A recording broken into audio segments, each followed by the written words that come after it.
Hey guys, so normally this is a dating advice channel for those of you who watch me normally. I teach you how to have a love life that you want, how to get girls, how to have relationships, all that. You know this, but if you don't, that's the shtick. This is going to be a different video. I'm going to be talking about my experiences in Ukraine. I was living in Kyiv. I moved there about a year and a half ago, and I got out, and I'm back in Romania, where I used to be. For those of you who recognize the background, this is where I used to shoot videos. I came here after I escaped to Poland and then flew here. And I want to make this video, I don't know if it's like a life is short, so, go out and chase your dreams kind of video. But it's also just me telling my story for those of you who are interested from maybe a foreigner's perspective of, an American living in Ukraine and then leaving the country because of the war. In my experiences being surrounded by fucking explosions and the fear of blowing up at any moment. And maybe this will be entertaining, interesting, autobiographical, historical, who the fuck knows, right? Hopefully you gain something important from this video, but it's obviously a divergence from my normal dating videos. So I guess I'll just go over what I learned from being in a war zone, top 3 tricks to survive in a war zone, how to know the distance of a mortar round. What to carry when you're running for your life. I'll just tell you what I learned, and then I'll tell you the story. And the story part will just be kind of like a long-winded, from the moment of the first fucking bomb that fucking shook my apartment, to, me hiding in the basement. So I'll be smoking in this video and drinking a Red Bull just because it's chill. Maybe I have some residual PTSD. I don't know. So I guess what I learned from the war zone is, life is short, not to sound trite. But yeah, I've been in some dangerous situations, but never that. And it definitely woke something up inside of me. And I became so much more interested in doing this again. You don't know this probably if you've been watching this channel for a while, but I did kind of get bored of what I was doing. It's not that I didn't like it. It just kind of got, it was a job. But I've been way more interested now in pumping out content. I started a small little gaming channel because I'm a huge fucking gamer. And just doing the things that I enjoy. And I've definitely gained an appreciation for life. And that's going to be my takeaway here is that, I could, I survived the war, but I could go get hit by a car tomorrow. And I know that, and I've always known that, and I've dwelt upon death a lot because Buddhism is very important to me. And one of the meditations that the Buddha taught was death meditation. And I did a lot of that in the week that I was in Ukraine. But, I'm aware of it, but now I'm there's a difference between conceptually knowing something and really having it in your face. So if there's any takeaway from this video, it's that life is fucking short and go out and chase your dreams. But be aware that death is a very real thing and it can come at any moment in some violent war-strewn environment or, I get cancer and died or something. So yeah, life's short. Enjoy it. Okay, so my experience in Ukraine. I moved there a year and a half ago, as I said, ish. And I was living with my girl. And we were living in an apartment, and her parents are, literally 2 minutes walk away. And I'd been hearing from people, the parents' house is important because it's part of the story. But I've been hearing from people the weeks leading up to the invasion that, hey, we know you're in Ukraine, maybe you're going to get out. My mom was calling me and saying, hey, please just go somewhere else, just go to Romania for a month, just in case, who knows. And I was very 50-50 on it. I thought it was a possibility because the war, the world is not super nice. And even though you never expect things like that to happen, you got to realize the possibility is there. But part of me just thought it was Russia showing their dick, putting the troops on the border. And no one in Ukraine that I knew was actually worried. There was one guy at my gym who was no, I think it's going to happen. But then all the other guys, my trainer, he's nah, I think it's just bullshit. It's just bluffing. So no one around me was particularly worried. It was the people in America who were telling me that they're worried. And I'm well, you're not here. You don't know. If people were genuinely fucking concerned, they would have started packing and I'd see everyone rushing to get away. No, well, the day before the invasion, I got COVID, which made the experience 10 times sweeter. So I went to bed early and I woke up around 4 or 5 a.m., something like that. And I was feeling like shit. I had a, mild fever. It wasn't horrible. I'd had COVID once before. But I was like, whatever. But for some reason, I woke up. And I was kind of just drifting in and out of sleep. And then it felt like a fucking earthquake. I just heard, and my apartment shaked a little. The car alarms outside started fucking going off. I started seeing people's apartments like switch on. And I jumped out of my bed. I was like, I knew within like 5 seconds, I was like, I think that was a bomb. Like, I knew in my fucking heart that was a fucking huge ass explosion. So then I run to my phone, and my mom had actually called me. And she's crying. She's like, they're bombing Kyiv. And I'm like, holy fucking shit. And I looked it up. There was an explosion in Kyiv. I heard it. I'm not sure what it was. I think it was a military airport, like pretty far away. Or it was Borispol, which is like the main airport. I don't know. It was far away, but I still felt that motherfucker. That was a huge fucking missile. So I get my girl. I'm like, we need to go. Because her parents, they live like 2-minute walk from us, and they have a basement. So I said, you got 5 minutes to pack your bags. And I'm rushing her. And I'm just like, we need to go. I took the stairs because I'm like, who knows? The power goes out. We're going to stuck in the elevator. And we rush outside, walk to her parents' house, get in the basement, set up our stuff. And then we start looking at the news. And yeah, Russia's invading. My fever got even worse because the stress obviously fucked with me. And I was pretty much in bed for the next few days. And then I started hearing explosions. Most of them were pretty far off. But in the beginning, I started rushing to the basement, like anytime there was an explosion. And it was kind of funny. My girl was actually like more calm most of the time than I was. Because in my mind, I'm like, yeah, you don't want to panic. But at the same time, I'd rather be alive and a little bit of a pussy than, like, oh, okay, whatever, and be fucking dead. But her dad is ex-Soviet. So he'd actually been to Chernobyl during the disaster. So he had some military experience and disaster experience. And he was like, no, those are pretty far off. Like, one's not just going to randomly hit us. And there weren't any tanks around us or anything that was super a target. So we weren't so worried. But these next few days, when I started hearing more and more explosions, after about 50, you get kind of normalized to it. And you're like, oh, yeah, it's an explosion. And you just go about your day and, look on YouTube or check your Instagram or talk to people. But I started to get desensitized to the situation. I did have one moment where I broke down fucking crying. And I think it was more just accepting I have no fucking control. Like, if there's someone in front of me, maybe I can do something. I mean, if you have the gun, probably not. Everyone wants to think that they can handle it, but some Chechnyan spec ops would probably take me out in 2 seconds, right? But, like, as a man, like, you feel this urge to protect those you love around you and to protect yourself, and you have this, like, ugh. But what are you going to do against a random mortar round that just, like, takes you out? Boom. You probably won't even see it coming. You'll just hear it coming. And I just had to come to grips with the fact that I have no fucking control. Even if I was a soldier, an experienced soldier, I still have a high possibility of dying, probably more. So I had one breakdown where I just like realized the futility of my resistance, basically. And the only thing I can do is run and hide like a bitch. And that hits you as a man. Anyone, but particularly as a man. So the days went on. My fever got pretty bad at some point. But eventually it subsided and I started to feel a little bit better. We would sleep every night in the basement. We had a few other families from the neighborhood with kids coming to the basement. And man, what's running through your head in that time is just like, I had a backpack that was like, just in case, like we need to start running, toilet paper, water, a knife, one change of clothes, some chocolate that'll last, basic necessities of life. And I'm like, if things get bad, we grab our shit and we go. And then I'm thinking, like, as an American, are these people, the Ukrainian people, are they going to fucking, like, start to get weird about me? They're going to start being tribal and, like, is this guy on our side? And I started having a fear that, like, my neighbors would fucking murder me.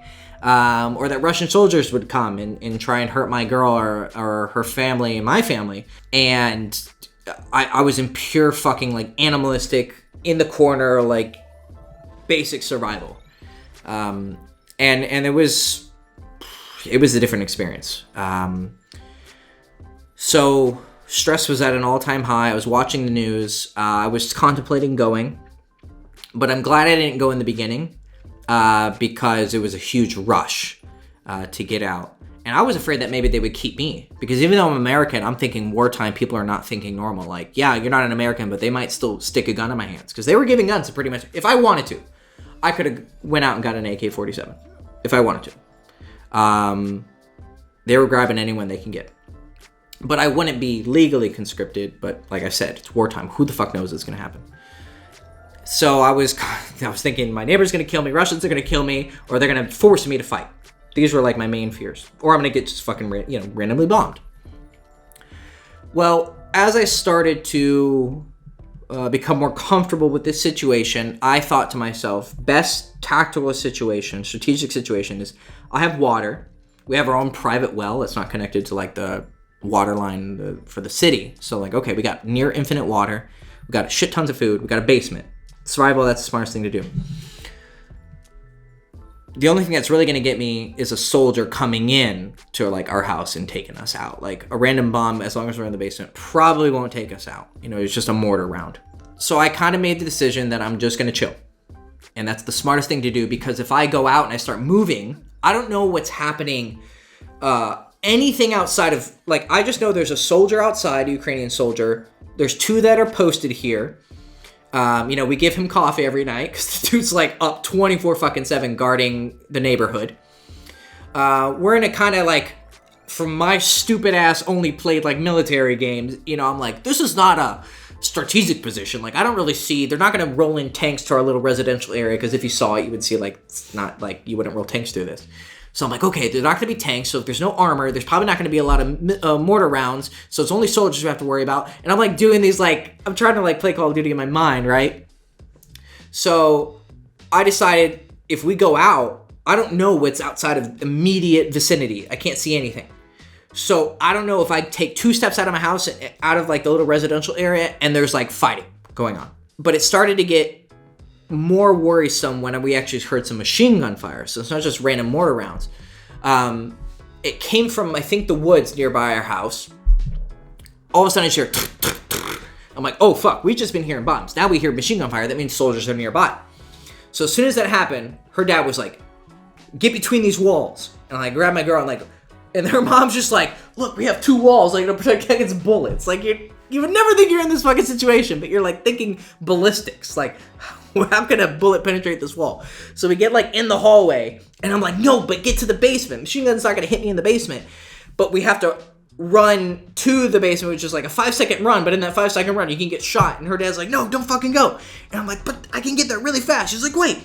And then there was the machine gun fire subsided for like a minute, and he's like, okay, go. And I grab my girl, and I'm like, huddling. I'm like, go, go, go. So we sprint to the fucking basement. I shove her in the basement, and we hide in the basement. Everything chills out. I still don't learn what exactly it was. Maybe there were some soldiers in the woods, and they exchanged some fire, but it didn't get super close to us, just like a block. So after that, there was actually like a 2-day-ish grace period where we didn't hear a lot of explosions, and I thought things were chilling out. I was watching the news, but like, who knows who's saying the truth, what's Russian propaganda, what's Ukrainian propaganda. Also, I'm not going to talk about anything politics in this fucking shit, all right? I'm just telling you my experience. 0 politics. The only thing I heard in those 2 days were like cruise missiles, or it might have been a jet, but it was just like this, because a mortar is like, I just heard like a fucking slow in the sky, but very loud. And I'm like, that's a missile, bro. That's not a plane. That's a missile. That's a big ass missile. I don't know where it's going. And when we would hear this, we'd go outside, and her dad would like go out, and then he'd like hear it go, and then he'd count. And he's like, and what he was counting was like, we hear it, we don't hear it. When do we hear the explosion to gauge the distance? And we wouldn't even hear the explosion. So that shit hit really far off. So I was like, all right, they're aiming at military installations. The bombardments are kind of chilling out. What's their plan? Are they going to push into Kyiv? Are they not? Are they just surrounding it to kind of force peace talks? Like, I don't know what's going on. But I started to chill out. And I actually went to our apartment. I grabbed my gaming computer, put it in the house, and I downloaded Elden Ring, which came out the fucking day before the invasion. There was also a huge Dota 2 update that I was so excited to play. So it's like, you know what? I can't just sit here. I'm going to go fucking crazy. So I downloaded Elden Ring, cleaned up a little room in the house to, so I could play some games. I'm like, all right, this will give me something to distract. I can run to the basement really quick. I won't have my headphones on. Like, these are things you would never think that you would have to consider, but it's like, I'm not going to put headphones on because I have to hear if there's an explosion, right? So I'm like, okay, cool. I set up my computer. I'm downloading Elden Ring. And, like, as we finish cleaning up, I'm like, all right, I can just chill. I can handle this. I'm walking back to, like, the main house. And as I'm crossing our lawn, I hear this fucking big ass explosion. It's a mortar round, not a missile, but it was big, and I knew it was close. This motherfucker must have been, like, I could probably see where it hit. And I was like, that was really close. Then I shit my pants. About 3 seconds later, I didn't actually shit my pants, but I would have. A few seconds later, I hear so far I've been hearing cruise missiles and mortar rounds, but I never heard the aerial Doppler effect of a mortar round. I don't know what direction it's coming from, but like I heard the hume. And if you hear the whistle of the mortar round, that means that motherfucker is really close. Like really close. In that moment, I heard hume, and I was like, I'm in Call of Duty. This is my fucking life. I am in Call of Duty Ukraine Russo 2022. As soon as that happened, I grabbed my girl, ran into the basement. Even her dad, who has been super fucking calm this entire time, I saw on his face, shit got really real. Because it was getting very, very close. So, let me light this up real quick. 2 years sober, no weed, no alcohol, but I smoke cigarettes and energy drinks. So, bombs aren't going to kill me, cancer will, I guess. So he knew things were getting bad, and I saw it on his face. And that's when he told me, because I broached the subject of leaving, and I got his input. He said, no, it's cool. He immediately told us, you need to go. You need to get a train to Lviv. That's what most people are doing. If you're a Ukrainian man, this is also, well, no politics, but feminism ceased to exist in Ukraine on February 24th, 2022. Because if you were a man between the ages of 18 and 60, you cannot leave the country. But he didn't want to leave his house. He's built his life here, and I understand that. So her dad didn't want to leave because he was under 60. He's like 56 or something. But what people were doing is to take a train to Lviv. Because the western corridor from Kyiv here, the Russians say they left it open as a humanitarian corridor. Who knows? But on my trip there, I didn't see any activity, so maybe it's somewhat true. But what people are doing is taking a train to Lviv. Then from Lviv, it's like an hour and a half to the Polish border, and most people were going to Poland. I wanted to go to Romania, but there weren't any like safe routes there and easy routes. So the next day, we woke up at 5 a.m., and there was a curfew every day because the fighting got worse in the afternoon and the night. So woke up really early in the morning, and the curfew lifts at 7 and ends at 5 p.m. in the afternoon. You have to be in your house. So we woke up at really early, got in. That fucking car ride was the most stressful car ride of my life. It was like 25, 30 minutes to the center where the train station was. But I was just fucking praying for dear life that we weren't just going to randomly explode. So we got in the car, and I'm just praying the entire time. I'm holding my girl's hand. I'm like, baby, we're gonna be fine. And so we drive. There's like 5 checkpoints on the way. I just see some random ass, huge ass fire where some big ass explosion hit. One part in the road is just like crater. I passed by like a random convenience store. It's just rubble. Soldiers with machine guns and fucking roadblocks. They're like checking the car. If I was just by myself, I didn't have like Ukrainians with me, it would have been really difficult, but he made it smooth sailing. Her dad definitely helped a lot. So we passed like 5 checkpoints, finally get to the fucking center, get to the train station. And we end up finding a train within like 20 minutes to Lviv. I was so fucking happy. So we jump on the train. She says goodbye to her dad.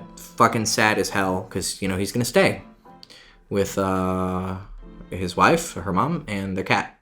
So we go, and it's like a 12-hour ride. Normally it's like a 5-hour one. It was like 12 hours. because we had to make a bunch of stops, probably go different routes to be safe. And then we got to Lviv. The trains were, like I said, feminism died on that day. It was all women and children. There was like 1 or 2 older gentlemen. I heard that some younger guys could get out, I think if they paid someone or they got out early. But it was all women and children. And me. So we end up getting to Lviv. They've got like barrels, like just like on the street, on fire to provide warmth for people who maybe, you know, can't afford anything. We end up finding a bus that goes to Krakow, Poland, and we jump on that shit. And we get to the border. We're there for like 12 hours. I get some sleep, but the fucking bus smells like cat piss because there was a cat there. Kids crying and whining. Oh my God, it was fucking horrible. But it's better to be, you know, annoyed by crying children and cat piss than bombs. So I was relieved. We get to the border. It takes like 3 hours to actually get through the border after waiting. And then once we're in Poland, I was like, all right, we're cool. So we end up going to Krakow. We get a hotel for a few days. There was actually a Girls Chase member on the forums who was in Poland who helped, you know, find us a fucking hotel. I was so thankful for that guy.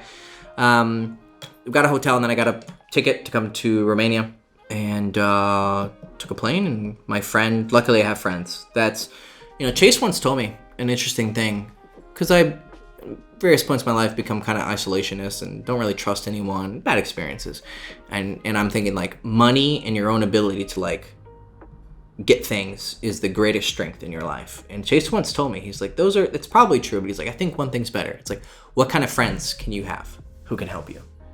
And this situation, like with her dad and with my friend who got me the Polish guy, who I didn't even know, helped me get at a hotel because there's like, everything was booked. And then my friend in Romania getting me an apartment and finding one without a lease and for cheap. The friends in your life. So being social and learning how to talk to people, like this channel's about, like that shit can like help you fucking survive a war. So having people around you that you can trust and who care about you and who have the skills to handle various situations, definitely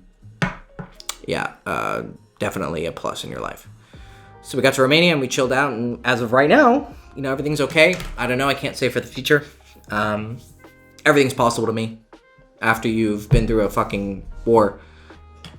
Not too dramatic. I mean, I heard a fucking bunch of explosions and they got pretty close to me, but I didn't actually have my apartment mortared or, you know, actually running through machine gun fire or having someone blow up near me. Like, I escaped that experience. So, you know, I definitely didn't have the worst experience of the people in Ukraine, but it was still fucked up. So, yeah. I'm good now, making videos. I've definitely gained an appreciation for life that I didn't have so much before, because I kind of got apathetic about things. But now I'm full of zest. I'm not saying it's a positive thing that it happened, but for me personally, I have gained some wisdom in the experience and definitely toughened up a bit, because, you know, any other fears or anxieties I've had in life have been diminished greatly when you face them up against the prospect of being randomly fucking blown up at any moment. So yeah, that's my story. Like I said, I don't really know any takeaway besides that. I just felt like I wanted to share this experience. Like I said, maybe it's some sort of self-therapy. Maybe you just want some insight personally of what it was like in there. If you have any questions, you know, feel free to answer any of them in the comments. I'm sure I've left some stuff out. So yeah. Hope you enjoyed this video. Like, subscribe, ring the bell. It's usually my go-to at the end of videos, right? This one a little different. So yeah, I hope my experience does something for you. If anything, just give you more information about what it was like. So yeah, this is Hector Castillo, girlschase.com. Normally a dating channel, but felt implored to share this experience. And I'm good. The people who I love are safe. Many other people are not. And that's fucked up, but I'm grateful to, at least not yet, have any personal tragedy. So, yeah, life is short, guys. Enjoy it. All right. I guess I'll see you soon. Hopefully. if I don't get fucking nuked now. That's my next word, is getting nuked. I just got to... There was actually an alarm today. There was apparently like just some random fire, but it got sent on our phone as like an emergency, like... I was playing a game and my girl comes up and she's like, what's this? And I take off my headset and then it's just like... I'm like... My heart skipped a beat, bro. I was like, what is this? I thought it was gonna be something, and it was in Romanian, so I had to call my director, call David, and be like, can you translate this for me? I didn't see any word. I mean, I know a little bit of Romanian. I didn't see any words that said Russia invasion or, bomb. But for a split second, I was like, I literally just got out. Yeah. So, all right, guys. I'll see you soon. Have fun. Be safe. Ciao.